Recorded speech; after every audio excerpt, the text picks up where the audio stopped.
मुंबईतील पराभवानंतर काँग्रेसमध्ये भूकंप पाहायला मिळतोय। वर्षा गायकवाडांविरोधातील वक्तव्य भाई जगतापांना पक्षाकडून नोटीस पाठवण्यात आली आहे। मुंबई अध्यक्ष वर्षा गायकवाडांनी राजीनामा द्यावा भाई जगताप यांनी मागणी केली होती। मुंबई अध्यक्षांबद्दल मीडियात केलेल्या वक्तव्यावर पुढील 7 दिवसात लेखी स्पष्टीकरण देण्याचे आदेश देण्यात आले।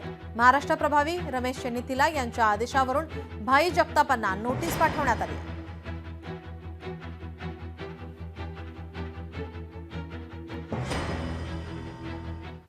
काँग्रेसच्या नेत्याने वर्षा गायकवाड यांच्या विरोधामध्ये ताशेरे ओढलेले आहेत। सतीश मनचंदना यांनी व्हिडिओ पोस्ट करत आरोप केलाय, पालिका निवडणुकीसाठी नियोजन केलं नाही, उमेदवारांनाही आर्थिक मदत केली नाही, असा आरोप सतीश मनचंदना यांनी केला आहे।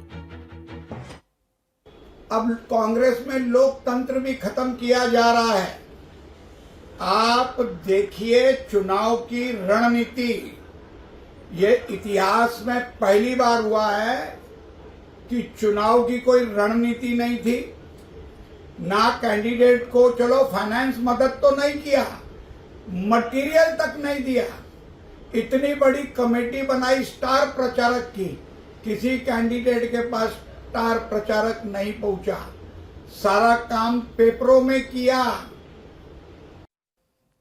छत्रपती संभाजीनगरमध्ये भाजपाला बिनशर्त पाठिंबा, अन्य पक्षांचे 5 नगरसेवक पाठिंबा देणार आहेत। भाजप शहर जिल्हाध्यक्ष किशोर शितोळे यांनी या संदर्भात माहिती दिली आहे। सर्वाधिक जास्त भाजप उमेदवार जिंकल्यानंतर अन्य 5 उमेदवारही भाजपाच्या संपर्कात आहेत। स्वतःहून अन्य 5 विजय उमेदवार भाजपाच्या संपर्कात असल्याची माहिती समोर येते।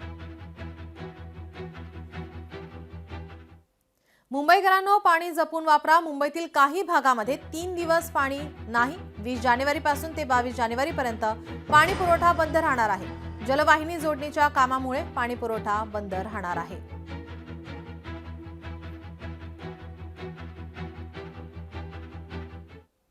मुख्यमंत्री देवेंद्र फडणवीस यांच्या अध्यक्षतेखाली राज्य मंत्रिमंडळाची बैठक पार पडली। या बैठकीमध्ये विविध निर्णय घेण्यात आलेले आहेत। त्यामध्ये अटल सेतूच्या पथकरात आणखी 1 वर्ष सवलत देण्याचा निर्णय घेण्यात आला। यामुळे वाहनधारकांना दिलासा मिळाला। याशिवाय मुंबई आणि नवी मुंबईला जोडणाऱ्या अटल बिहारी वाजपेयी शिवडी नावाशिवा अटल सेतूच्या वापराकरता पथकरामध्ये आता 50% सवलत देण्याच्या जुन्या निर्णयाची मुदत वाढवण्यात आली आहे।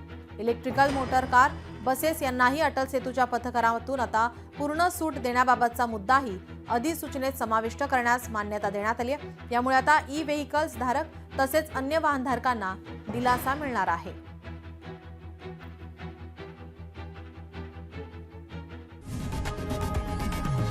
लोकशाही मराठी ऐका, पहा, जागरूक रहा।